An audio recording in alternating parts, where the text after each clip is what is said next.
Hello friends, আশা করি তোমরা অনেক ভালো আছো। তুমি কি চাও ক্লাসে সবার থেকে ভালো করতে, পরীক্ষায় ভালো ফল ও স্যার ম্যাডামের ভালো স্টুডেন্ট হতে? তাহলে এই ভিডিও তোমার জন্য। ভালো ছাত্রছাত্রী হওয়া কেবল মেধা নয়, এটা ভালো অভ্যাসের ফল।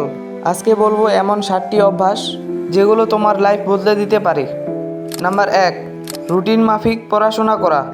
যে স্টুডেন্টরা প্রতিদিন 1-2 ঘন্টা নিয়ম করে পড়ে তারাই পরীক্ষার আগে টেনশন ফ্রি থাকে। রুটিন বানাও আর সেটা ফলো করার চেষ্টা করো। নাম্বার 2, পড়ার সময় মোবাইল দূরে রাখো। পড়ার সময় মোবাইলের মেসেজ, নোটিফিকেশন এগুলো মনোযোগ নষ্ট করে, তাই পড়ার সময় মোবাইল সাইলেন্ট করে দূরে রাখো। নাম্বার 3, প্রশ্ন করে শেখা। কোনো কিছু না বুঝলে লজ্জা না পেয়ে প্রশ্ন করো। যে প্রশ্ন করে সে শিখে, এটা মনে রেখো। নাম্বার 4, নোট নেওয়ার অভ্যাস গড়া।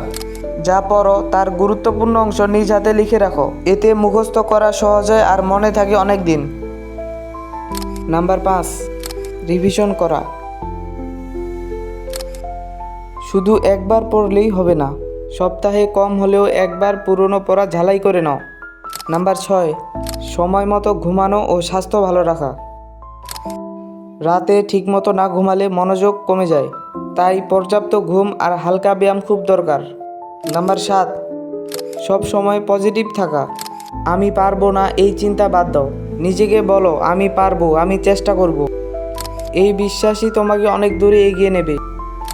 এই অভ্যাসগুলো প্রতিদিন একটু করে গড়ে তুলতে পারলেই তুমি নিজেই নিজের মধ্যে পরিবর্তন দেখতে পাবে। ভালো ছাত্র হতে হলে ভালো অভ্যাস গড়ো, তাহলেই সফলতা তোমার হাতে ধরা দেবে। ভিডিওটা ভালো লাগলে একটা লাইক দাও, বন্ধুদের সাথে শেয়ার করো আর কমেন্টে জানাও কোন অভ্যাস তুমি আগে থেকে মেনে চলো।